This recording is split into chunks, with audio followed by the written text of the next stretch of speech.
Our guest today on Dashing Down's Olympic Adventures for Aussie Home Loans to deal with anyone in Australia. They've got clients in every state and capital city, and their areas of expertise include purchasing a property, owner-occupied or investment, or building a property portfolio, refinancing, debt consolidation and cash out, along with any sort of loans, as well as first home buyers, equipment loans, car loans and personal loans.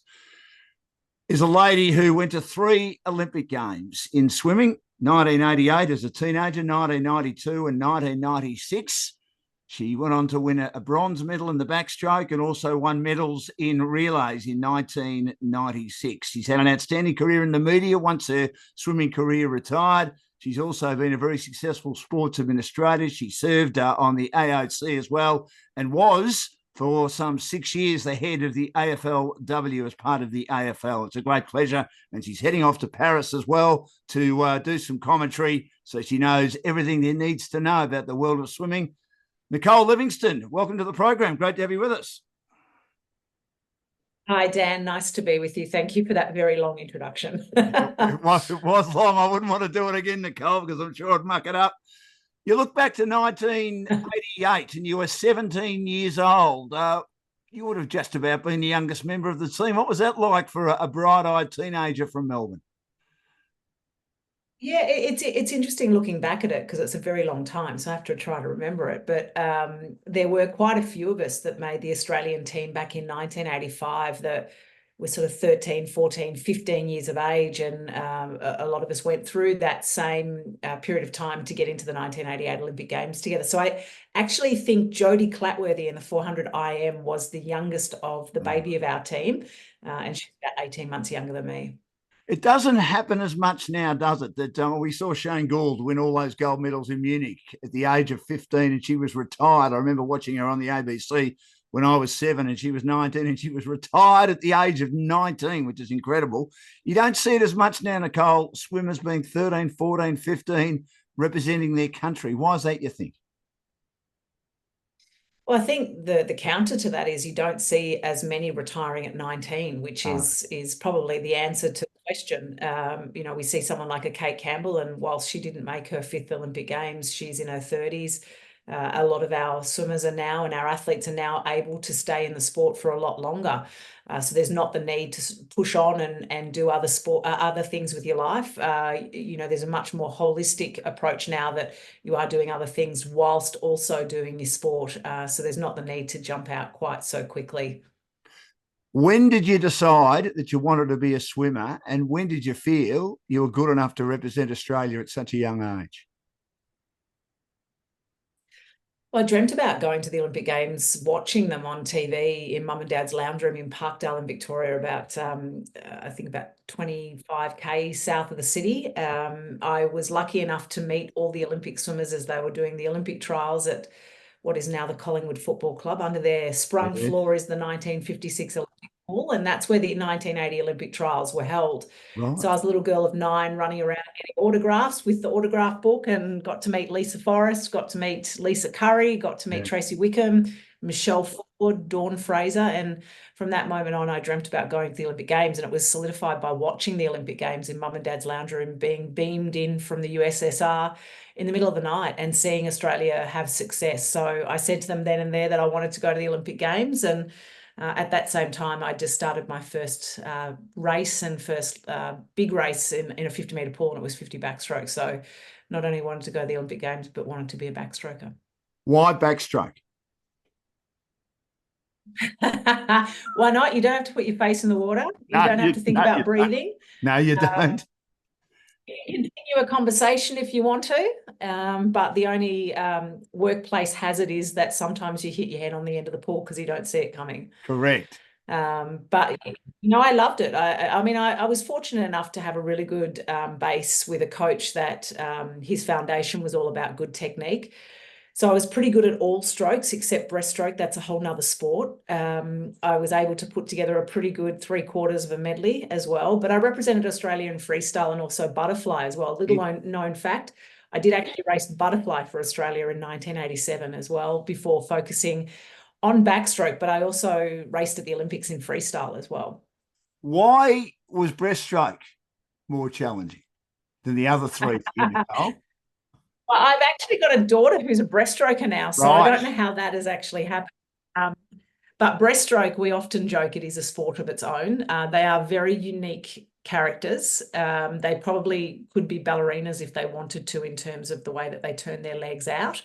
So yeah, I think we would always be paired with breaststrokers in our event camps. It was a backstroke breaststroke camp, which never made sense to me because we could never see them in the lane. If you were swimming on your front and you had your face in the water, you could look up and see a breaststroke kick coming at you. But backstroke, you could never see it, and you always got kicked in the back of the head by a breaststroker. So Lindley Frame is my best friend, so we Nice. often have a lot of jousting about breaststroke. Well, she was a great swimmer, wasn't she? I mean, during that time, and Nicole Livingstone has joined me, former great Australian swimmer, three-time Olympian. She's heading off to the Olympic Games, one of the most foremost commentators in the sport and in sports broadcasting, full stop. Had a great career in sports broadcasting, which continues to this day. And she's my guest on Dashing Down to Olympic Adventures for Aussie Home Loans. In those times, Nicole, we had some outstanding female swimmers, teenage female swimmers, which has continued today. Why is that the case, do you think?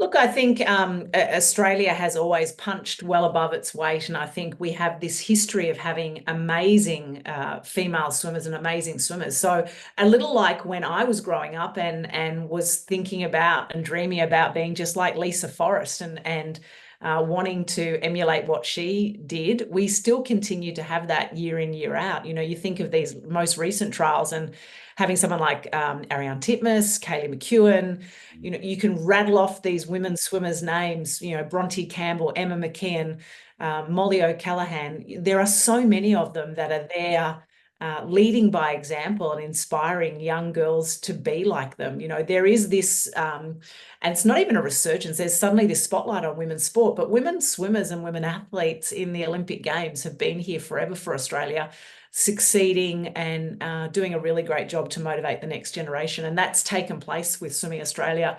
They've really done a good job at getting our athletes out to inspire the next generation as well. So yeah, I think I don't know, if I had my time again, I'd want to be like one of them too.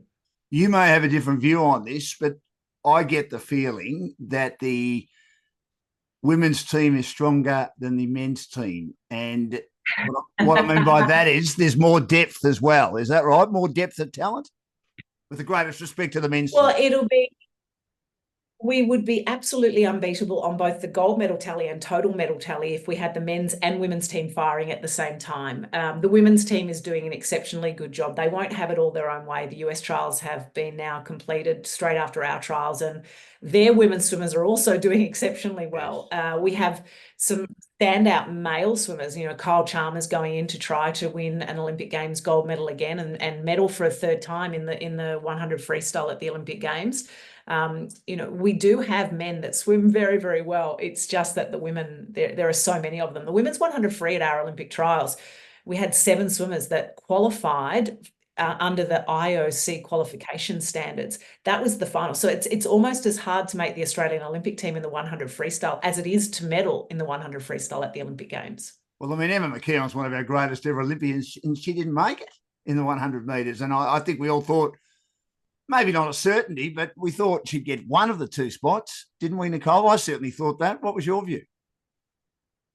Well, it's just the way that swimming works. There's always a younger generation snapping at your heels. There's young kids that come through that, you know, really do believe that they're invincible and reputations mean nothing and they can jump in and match it with the best. We're thankful that Emma will be there in the relay. So she did finish top 6 to make it through to the relay team. She'll also be there for the 100 metres butterfly, but she'll try to defend that 100 butterfly. But in the meantime, that world record got broken over at the US trials on day 1 of competition. So again, the US, as good as we went at our trials and the excitement around that, they came out swinging as well. Do you feel that Emma is as focused as she has been? She's had an interesting few Yeah, years. Emma is as focused. Yeah. Do you think Yeah, she's she focused? is. Yeah, I do. I think she's as focused as she's ever been.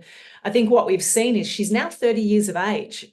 You know, I retired at 25. Kate Campbell didn't make the team at 30. Emily Seebohm didn't make the team at 30 at these recent trials. So, you know, once you hit an older age of 30, it does get a little more difficult to have the same kind of performances in the pool. Your body does start to let you down a little bit, and Emma has been battling with injury. So, she is a very, very smart swimmer. She's a very smart woman that has a degree in nutrition as well. So I think she's working smart and she's working well. It's just, it is a little bit more difficult when you hit 30 to do those best times again. And I suppose when you have a high profile relationship, of which she does, everyone wants a piece of it, don't they? Which does make it harder. Well, not for them. I mean, Cody, we now know Cody Simpson did not make the Australian team, but I swam with Cody's mum and dad. Angie Greenwood was on the Australian team with me. So Oh, Cody comes from a very strong swimming family. Angie was a breaststroker, a wonderful breaststroker, another one of those that were from another sport. But Angie was a wonderful breaststroker. Brad, his dad, swam as well. So if anyone could immerse themselves in the world of swimming, it was Cody. And, then pairing up with Emma and her wonderful family as well, they're a match made in heaven. And I think it would have been probably more supportive to have a partner that understands swimming and their family understands swimming as well. fair enough. It's typical of me asking questions, not being from the inner sanctum, Nicole. With all your experience, you've batted them down magnificently. Nicole Livingstone, my guest on Dashing Games Olympic Adventures for Aussie Home Loans. They've got over 25 lenders on their panel. You touched on it, Nicole. You retired at 25 after the 1996 Games in Atlanta. No regrets that you didn't go to Sydney?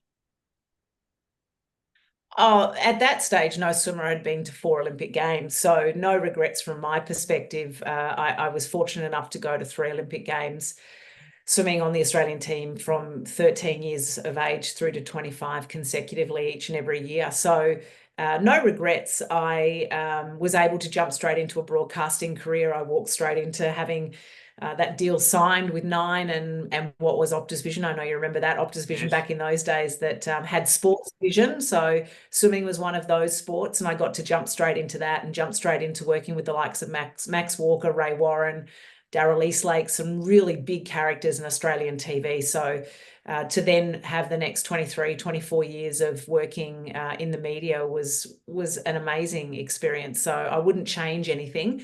And swimming and the Olympic Games was the vehicle for me to be able to get the foot in the door. And then once my foot was in the door, I grabbed it with both hands and ran for a change, ran as fast as I possibly could with that opportunity. So you thought towards the back end of your swimming career that you'd like to get into broadcasting. That was something you were able to focus on.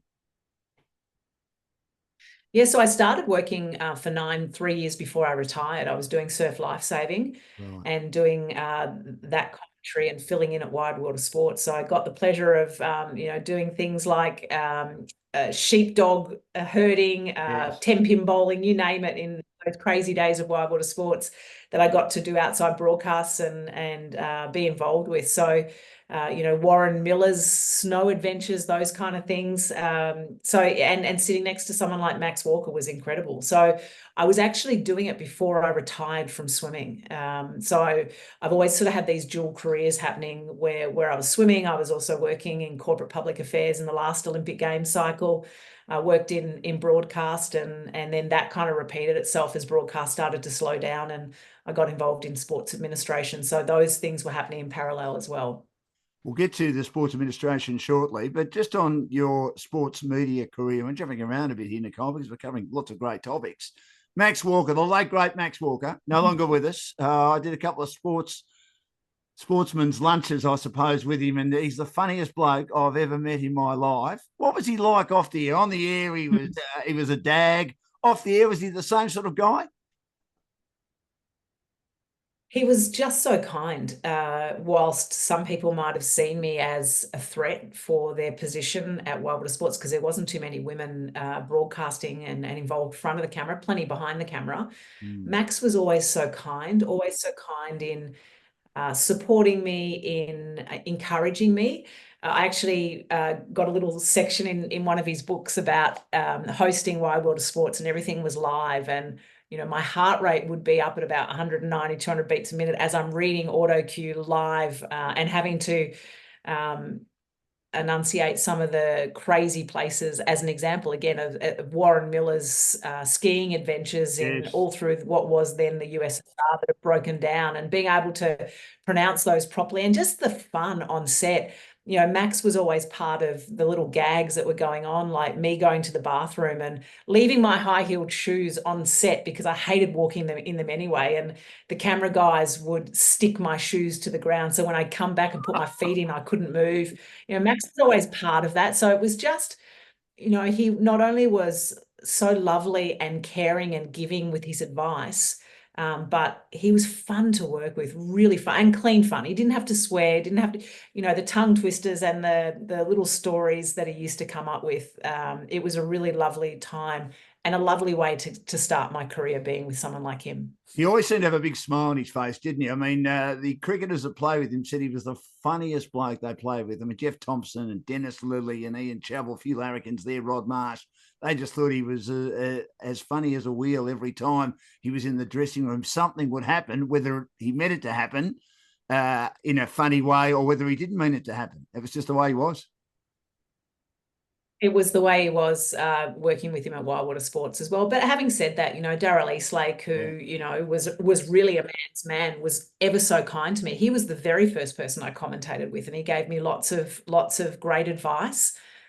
He was the one that I did my very first screen test with for Channel 9. So, you know, and then Ray Warren, I think about being able to work with him and call all the years of swimming with him, and the excitement of being around, hearing him call and trying to contribute to that was just a joy to work with as well. Brilliant caller, Ray Warren. Daryl Eastlake was over the top. Did you do a screen test for the weightlifting, Nicole, with Big Daryl? Because apparently they had to find him his own screen every time he's doing the weightlifting Commonwealth or Olympic Games, because the big fella, as you know, would go over the top just slightly, wouldn't he? Yeah, he did. Look, you know, everything was always in threes as well. When we were doing surf lifesaving, it was always pumping, pumping, pumping, paddling, paddling, paddling, pushing, pushing, pushing, and always really loud. And he'd point to you to say something, and it'd come out of nowhere, like and then you just have to run with it. But yeah, he was very loud at Commonwealth Games in weightlifting in particular. And in fact, they had to move him to the basement for the Commonwealth Games. I think it was the KL Commonwealth Games. Yeah. And when he got back to his local area in Wombrel in New South Wales, they threw a party for him at the local surf club pub. Really? And they actually had him out in the phone box out the front and set him up in there as a bit of a gag when it came to him being kicked out of being too loud for weightlifting. I'm sure it wouldn't have worried Daryl too much. I mean, again, another one who's gone to God a little bit too young, but what a great broadcaster he was. Back to your swimming career, and Nicole Livingstone's joined us on Dashing Down to Olympic Adventures for Aussie Home Loans, who can deal with anyone in Australia. They've got clients in every state and capital city. And like Nicole and I are doing today with this podcast, we can do Zoom. They can do Zoom wherever you like, and we're doing Zoom right now. Nicole, how difficult or how challenging was it as a school-age child going to school and then getting up early in the morning, and I presume also as your career was expanding in swimming, also swimming in the afternoon, fitting everything in those days? Yeah, and being, as you said, a young person, I lived, I think I said 25K. I actually lived 30 kilometres from the city Parkdale to where I swam, which was the old Frank Bow Repair pool in Victoria. They stuck a roof on there and called it the State Swimming Centre, and it's now under Birrarung Ma. It's no longer, but my dad's old green Fairmont would be sitting out the front, or my mum's sky blue Valiant would be sitting out the front of school ready to race me into the city to try to be there by 4 o'clock, which is when we jumped into the pool. And then the mornings, my dad was a shift worker for Carlton United Breweries, and mum ran Metropolitan Golf Club kitchen for quite some time as a chef. So they would take it in turns, depending on dad's shift, to either take me in or pick me up from training and take me back to school. So yeah, it was a tough period of time, but again, I wouldn't change anything for it. My mum and dad worked particularly hard. They knew as the youngest child in the family that I had a talent for swimming, and that the best coach was in the city, and they wanted to give me the opportunity to be able to give it everything I had. So they really enabled me to get to where I was. Magnificent commitment, no doubt. When did you think you were a chance? You did say earlier experience as a very young girl at 13, 14 with the Australian team. Did you feel pretty confident going into 1988 because of that experience you'd had that you would get a spot on the Australian team to go to Seoul? Yeah, so I managed to make my very first team as a 13-year-old at that pool, the State Swimming Centre that I just described to you. We had national championships there the year after the LA Olympic Games, or it was only about 6 months later, and a lot of the great champions were still taking a break. So I jumped on that opportunity, seized it, and finished second in the 100 metres backstroke and made it onto the Australian team. So by the time 88 came around, I'd had a lot of experience. We had a lot of European racing. We had what is now called the World Cup. It used to be called the European Tour. So I did a lot of that racing. I went to the 86 Commonwealth Games, and then 87 and 88, a lot of the Europeans came out here, and we had a lot of racing against them, and likewise we would go to Europe and race. So by then I was, in 1987, I won the Pan Pacific Swimming Championships in Brisbane as a 16-year-old, and was ranked number 1 in the world. So I knew that if I could, keep improving and keep doing a good job under my good coach, Dr. Ralph Richards, that I had an opportunity to be able to do something in qualifying for the Olympics and maybe doing something a little more. Those first Olympic Games were a bit overwhelming as a 17-year-old, particularly against the might of the East Germans and what were the former communist regime countries that were competing. But I made 3 finals and finished 4th, 5th, and 7th. There were girls ahead of me that have now been shown to have been doing something a little more than their own means when it came to their results. But it set me up to be able to have a great 2nd and 3rd Olympic Games because I knew what was expected, and I wanted to give it everything I had and not waste an opportunity at the Olympic Games. Was that discussed at all, Nicole, after you finished the race, that maybe, and all your races, and you did so well, that the East Germans could have been involved in drugs that they shouldn't have been involved in? It wasn't really discussed after the race. I mean, there was observations that from a physical point of view, they were much bigger than us. There were athletes that were much faster than us. Kristen Otter, I think, won 6 gold medals at those Olympic Games in 1988. Wow. So I raced against her in a couple of events, and she was just incredible. And when the wall came down in 1989, the secret police records were found. And they were able to sort of understand exactly what was going on. But if you think about that period of time as well, a lot of those athletes in a communist regime didn't have much say in what was going on with their own bodies. And in many cases, they were cast aside if they either didn't make the grade or in fact, they were testing positive prior to an event. They were set aside and a clean athlete was replaced. So I do have a level of sympathy and empathy for those athletes that I competed against. Even though I came 4th, 5th, and 7th, I still got to grow up in Australia, pick the sport that I wanted to do, which was swimming, and do it under my own steam and have good health afterwards. Absolutely. Probably we don't understand, and we may never understand what it was like living in East Germany. It would have been pretty tough. I remember going there just after the wall had gone down, only a year after, Nicole, and it was still very much like a black and white movie. You'd be in West Germany and it was modern. You go to East Germany and there wasn't any form of, I suppose, a modern aspect, bar probably having the consulates of a few countries in East Germany. It was very strange, very confronting. Yeah, I actually went in there a couple of times on our European tour. We actually had some East Berlin competitions, and it was a very scary scenario to go in. And, we were very much briefed before we went in that secret police will be around, they'll be watching, they'll be, but we had great relationships with a lot of the Eastern Bloc country athletes. In fact, I still keep in touch with a couple of athletes that were involved in communist countries that they raced for back in the 1980s, that we managed to have little conversations either in warm up or swim down or in the change rooms. So yeah, I do have a level of empathy for them. So you must have felt pretty good about yourself as a 17-year-old with what you achieved, making 3 finals, and thought, gee, I'd love another crack at this in 1992. And 4 years later down the track, you obviously thought you'd be better and more experienced and stronger, no doubt. Yeah, look, I think once you go to an Olympic Games as an athlete, particularly if that's your chosen sport, you want to keep going. So for me, I wanted to go to as many Olympic Games as my body and my mind would allow me to go to. So to go to one more Olympic Games in 1992 and give it everything that I had. And I think at that period of time, I was 21. I'd broken a world record in the short course pool leading into it. I was ranked in the top 3 of the world and just felt top of my game. So yeah, it was a great experience to be able to go into 1992 and win an Olympic medal. It's what I dreamt about as a kid, to be able to not only represent Australia but to stand on a dais, and to do that in the 200 backstroke will always be a lifelong goal that I achieved. And everything happened in slow motion. I can still see all the color, all the movement. I can feel it. It's like it happened yesterday. And often if you speak to athletes, those kind of performances do feel like they were yesterday. But then I try to swim these days, Dan, and I realize that it was a very long time ago.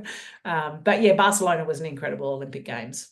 Just on that, when you're racing in the final, do you have sort of any idea? I mean, you're concentrating on your race, you're concentrating on your strokes, getting it right, making sure that you're keeping up with your times per lap, etc.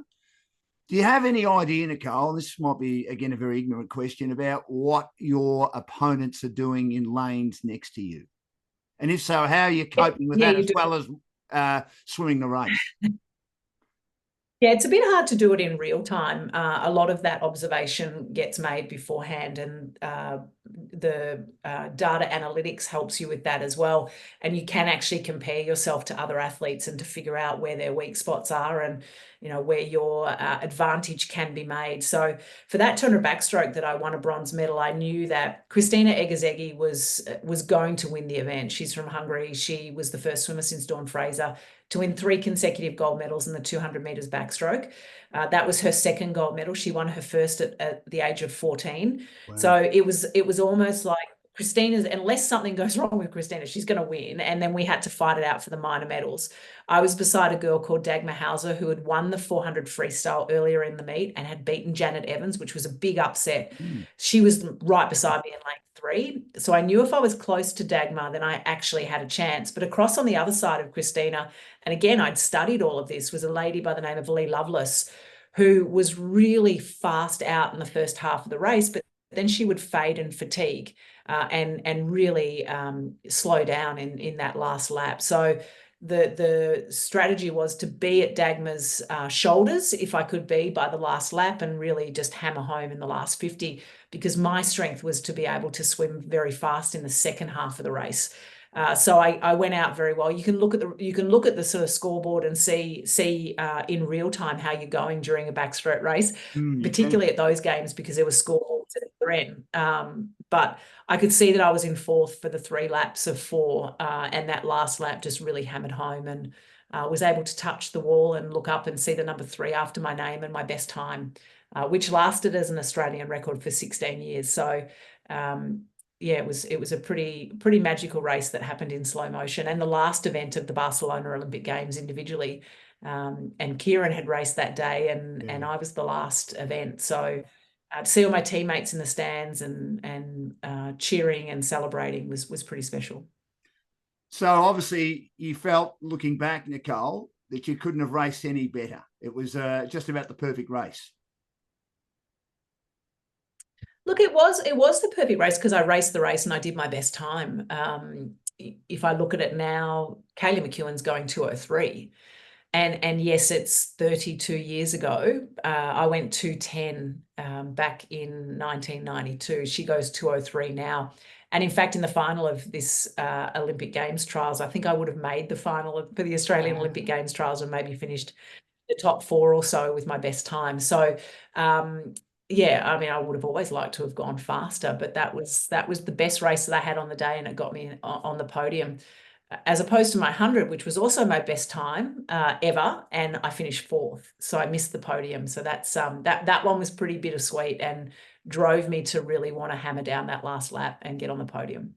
You've got to be obviously performing at your best if you can. Sometimes things get in the way, as we've seen many times at the Olympic Games. It's the beauty of the Olympic Games. But you must be very proud of yourself, Nicole, that you produced your best times in the 100, 200 metres when it counted in 1992 in individual events at the Olympics. Yeah, those games were incredible, and I loved being part of the Australian swimming team each and every year. That one in particular was pretty special. Actually, I was looking through some vision the other day, and I posted it recently for Olympic Day. I didn't realize I actually raced the 4x100 freestyle relay as well. I'm not sure how that happened. Somebody must have been sick and I got thrown into it, but I was looking at vision of me, looking at my coach, and I had a massive smile on my face. And I think that smile on my face was, well, this is going to be interesting. What the hell am I doing? Rolling onto my stomach, doing freestyle in this 4x1. But yeah, it was a great game. So a lot of fun, and a team that still keeps in touch with each other. We really like each other. Kieran, I mean, just his performance was, we'll get to his other outstanding performance in Atlanta shortly, but that performance when he was the red hot favourite and he performed like the red hot favourite, I mean, that just indicated what a champion he was too.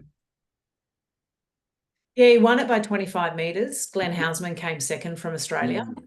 Jorg Hoffman was somewhere there, but, you know, Kieran was looking to try and make amends from the year before where Jorg beat him in Perth at the World Championships. But yeah, that I watched it from the marshalling room. So I watched it on a TV screen. I could feel the stands bouncing around. I could see how well Kieran was going, and I knew he was in red hot form. So yeah, it was one of the most amazing swims. But again, you know, his 400 was amazing. He had a great Olympic Games that Olympics. Just fast forwarding 4 years, talking of Kieran, did you know something was off with him going into the 1500 metres before the final? I heard recently that Greg Norman, well, I think we've all known about the Greg Norman Kieran story. Kieran was hunchback after he'd known he just snuck into the final in lane 8, and Greg Norman was having a chat to him. Whatever the Shark said to him obviously worked, because he's gone out and produced one of the great races of all time. But did you know, Nicole, that something was off going into his race in 1996? I think a lot of us were surprised at how slow he swam in the heats, that he didn't look very good in the heats. And whilst Greg will take the credit for maybe saying some wise words, a guy by the name of Roger Fitzgerald, who was one of our physiotherapists who worked very closely with Kieran, and back then, still now, the heats of the 1500 is on the morning of day one, not day one because it's the second to last day. Yeah. And then you have 36 hours. So it's not until the finals of the following day that you race those finals. So Kieran had qualified in the outside lane, just snuck in. Dan Kowalski was one of the fastest qualifiers. And Roger, Mr. Carew, his coach, knew that something was amiss with his technique. So knew that he needed to do some technical work, but Roger had figured out that potentially, you know, his spine, his ribs, a few things were out. So Roger spent a day and a half working on him, trying to get him back into great physical shape. But I will say that it's about racing the race at the Olympic Games, and that's what we'll see in Paris this year. Because Kieran's time to win that Atlanta Olympic Games was, I think, about 14 seconds slower than the previous Olympics. So it was just under 15 minutes. So it wasn't a fast 1500, but he raced the race and touched the wall first.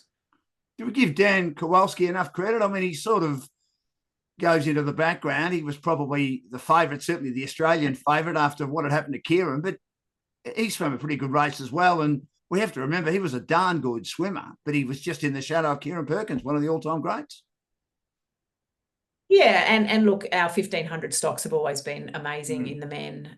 So to have the incredible swimmers that we do have racing in that event and the history that we have, Dan did something that no man had ever done, and that was to win an Olympic medal in every freestyle event that was on offer, the 200, 400 and 1500. So he had an incredible Olympic Games. Would he have liked to have won a gold medal? Of course, everybody dreams about that, but he did what he could do on that day, and it wasn't good enough to win gold. And I think he now has worked through that, thankfully, all these years later, and is in a wonderful position in his life. He actually looks after, at the Australian Olympic Committee, he looks after Olympian services. So he's got a wonderful job, and he can pass on his wisdom and look after us as old Olympians, but also the current crop too.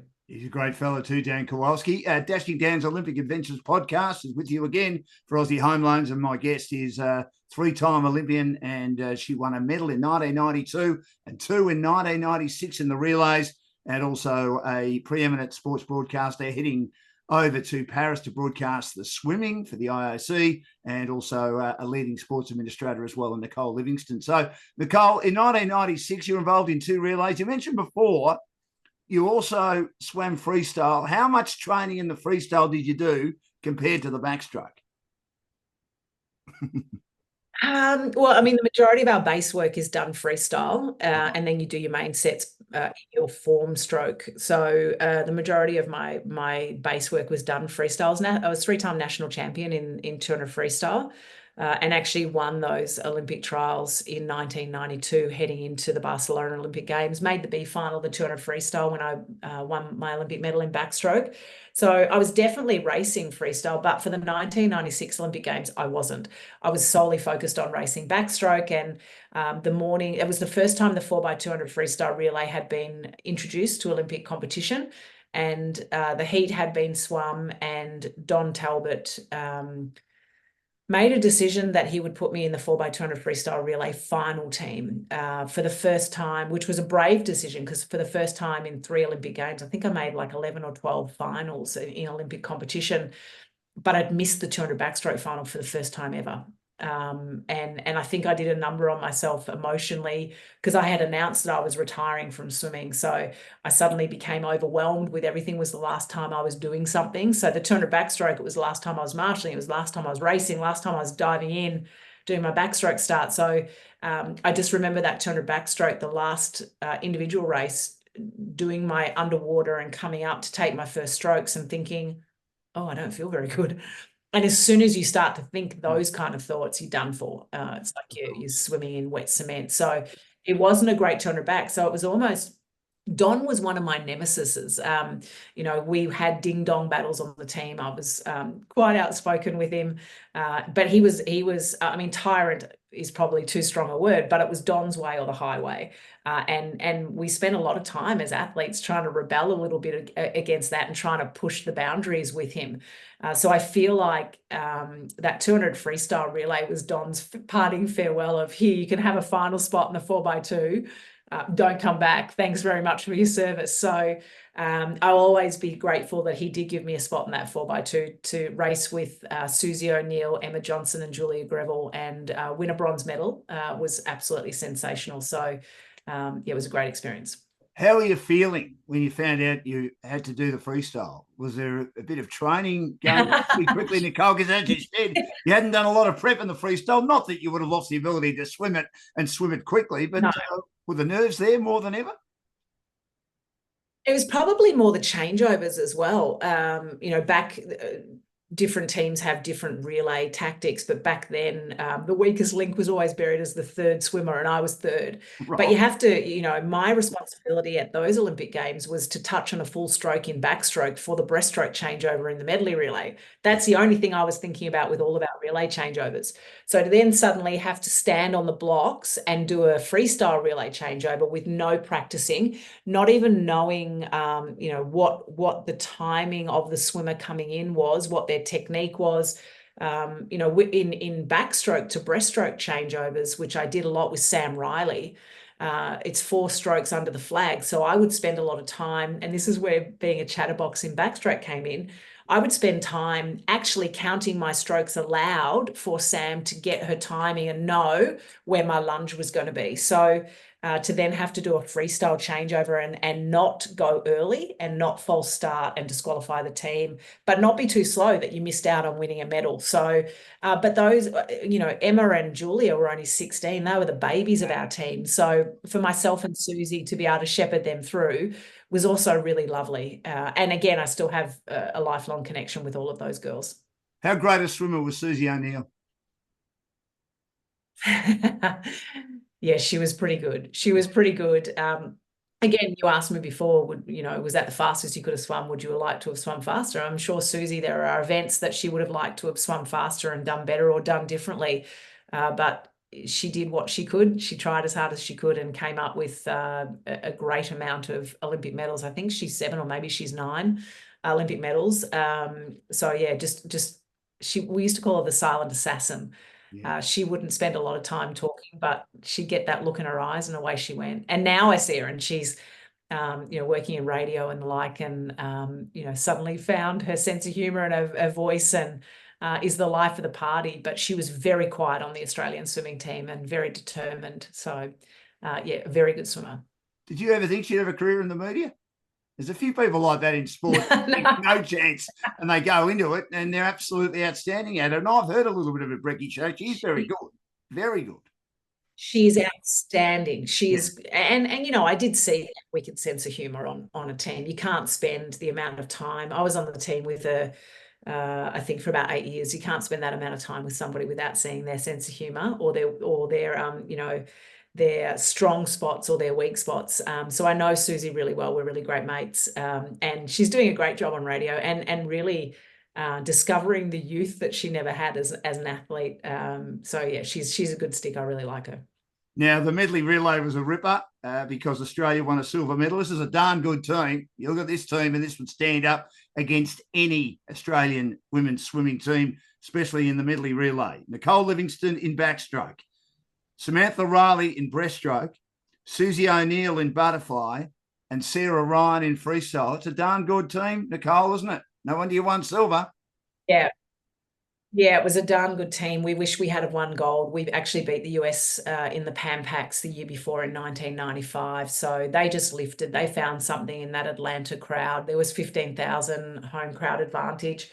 We gave it everything we had and came up with the silver. But Sarah Ryan, to see, I spent a lot of time racing with Sarah.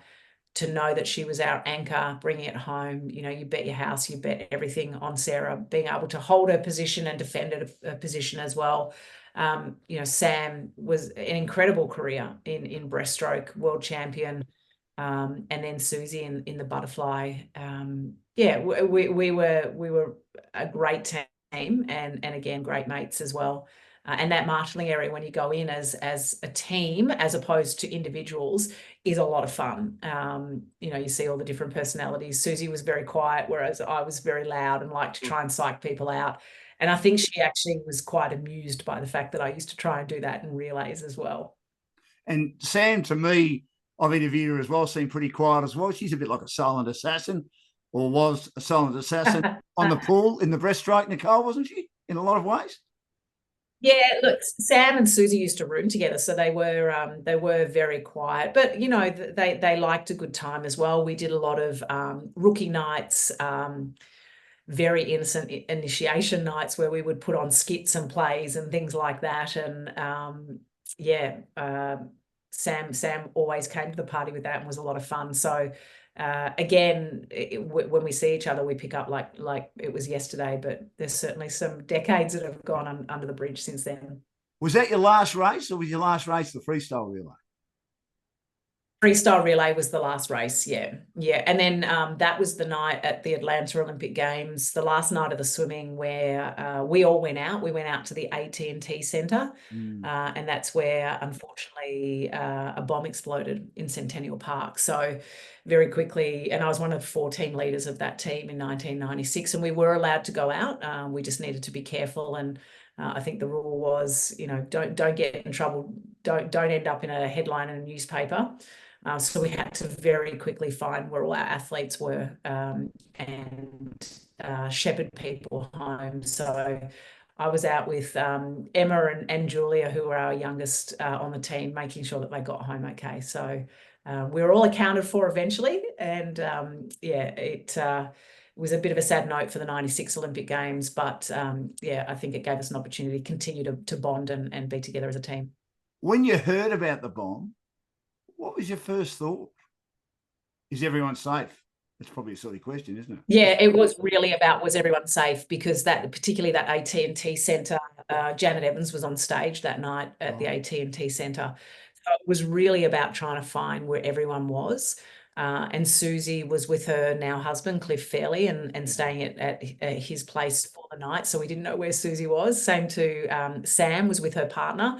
So for a little while, we didn't know where Sam was either, but, understood that they were with significant others. So we're in a good place. But yeah, it was a bit testy for a little while. But again, from my point of view, being the one of the team leaders, making sure that Julia and Emma were okay and we got back to the village okay. Very early days of mobile phones. I'm not sure that, well, certainly everyone wouldn't have had one, but there might have been a few distributed amongst the team.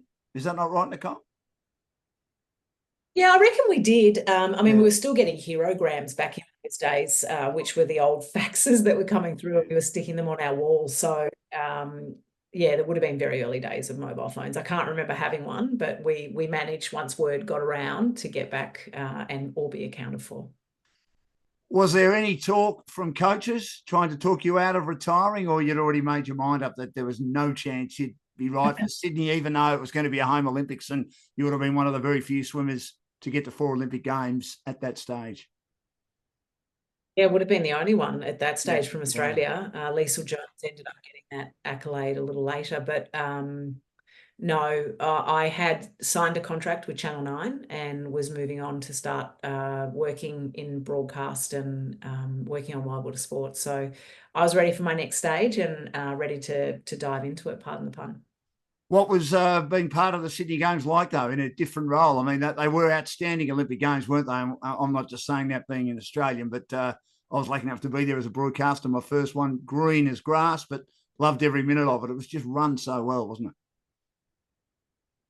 It was a great Olympic Games. I was working corporately during those Olympic Games and actually managing some athletes as well. So it was a great experience to be able to be in there and watching. I didn't envy some of the pressure moments. I remember watching Susie in the 200 butterfly, where Misty Hyman beat her in the 200 butterfly final, just seeing Susie walk out and knowing her so well and just seeing how nervous she was and realizing how nervous she was. And yeah, I sat in the stands and watched that. So I didn't envy her racing in that event, seeing how nervous she was, but then the joy of the 200 freestyle the day before was just incredible.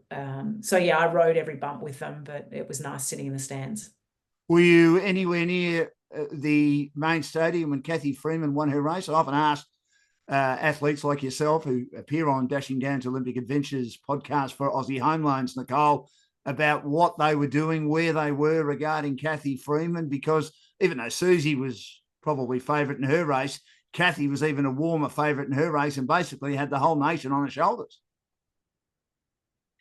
Yeah, she did. I didn't get to go to Cathy's 400 metres. I wish I had have. I watched it on TV with it, millions of others around the world, and certainly it stopped the whole nation.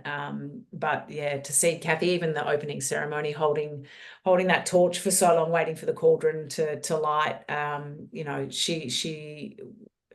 Raylene summed it up beautifully, where Bruce called it so wonderfully, and then Raylene just said, "What a relief!" Oh, what a line! Because it was. Yeah, I mean, you're being a broadcaster yourself. Not a better line, I don't reckon. I've said this a few times on this podcast, Nicole, that that is one of the great lines from Raylene Boyle.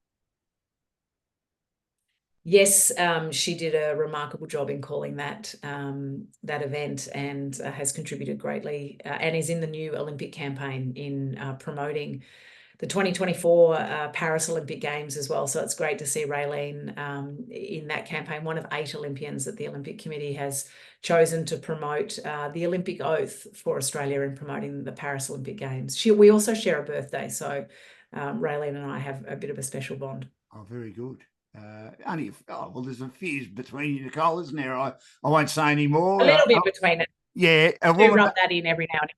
A woman doesn't show her age, does she? Nicole Livingstone is my guest on Dashing Down. Talk about it anyway. Let's not. Dashing Down's Olympic Adventures is our podcast for Aussie Home Loans, and Nicole Livingstone is my guest as I perspire, as I got myself into trouble, as I often do. Nicole, you were on the AOC for a few years. How did you enjoy that? You were part of the ticket to replace John Coates, hoping that Danny Roach would get up. Why did you decide to jump on Danny Roach's ticket?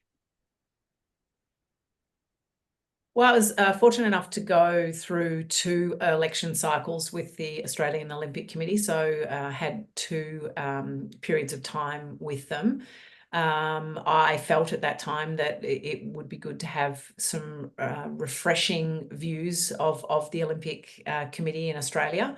And Danny was somebody that was coming forward and offering those. So yeah, I mean, John's been remarkable in his contribution to the Australian Olympic movement and continues to be recognised for that. And he's on the 2032 Olympic Games organising committee and will be again front and centre in 2024. So the Australian Olympic movement is in really solid hands now with Ian Chesterman as president, and the evolution of that as well.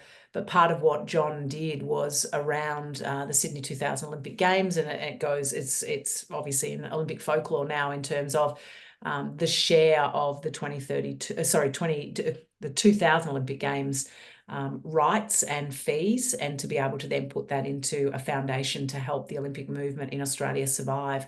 But at that time, I thought that some renewed views would be good. And yeah, so I mean, Danny didn't get on, Andrew Plimpton didn't get on as vice president either. But I managed in that ticket to be able to get back onto the Australian Olympic Committee, but subsequently stood down once I started with the AFL. After you decided to go with Danny Roche against John Coates, was your relationship still okay? Because he was fighting, some would say probably he's back against the wall. We know what a great fighter John Coates is. When there's something it looks like he's not going to get, and he wants it, he's determined to get it. And we saw it way back in 1980 at Moscow. So was your relationship still okay, Nicole, and the rest of the time you spent on the AOC with John Coates still as the president? Yeah, there wasn't a lot of time that I spent on the AOC after that, because I think within probably about 2 months, I was starting to work at the AFL, and part of my job with the AFL was obviously to get AFLW up and happening and started. And Gil, who was the CEO at the time, really wanted to be sure that in representing the AFL, when I walked in the door, that people weren't confused about who I was representing. So I was chair of the VIS at the time. I was on Vic Health as deputy chair. So all of those board positions, except for Swimming Australia, because I think Gil thought that swimmers wouldn't make good footballers, were relinquished, and just so I could focus full time on AFLW. Would have you taken the AFLW job if Danny had have become president? Well, the AOC job was a voluntary job. It wasn't paid. So clearly my profession was moving into sports administration. So, the AFLW role came up and I applied for that and was successful in it. So that became my profession. So I think if Danny had been president, Gil McLachlan would have asked for the same thing, that there was no confusion as to who I was representing when I walked in a room. And so I'm sure he would have asked me to do the same thing, which was to streamline those board commitments that I had away from the AFL. What do you think is John Coates' biggest strength, Nicole? I think his advocacy for the Australian Olympic movement, obviously the Olympic movement in totality as well, now that he's had such a prolonged career in the IOC. But he fought and has always fought very hard for Australia to have its rightful place in Olympic history and also success. So Chesty's doing a great job. And now with Anna Mears as our chef de mission, she is a wonderful athlete, is a wonderful inspiration for the nation. So I think the way that he has brought through Ian and he's brought through Anna, I think we're in really great hands. Couldn't be a better person to be chosen to be chef de mission, Anna Mears, considering what she achieved and the adversity she suffered when she suffered that terrible injury and came back and almost won a gold medal. I mean, she is the sort of person that'll lead this team magnificently, won't she, considering what she's achieved as an athlete, Nicole?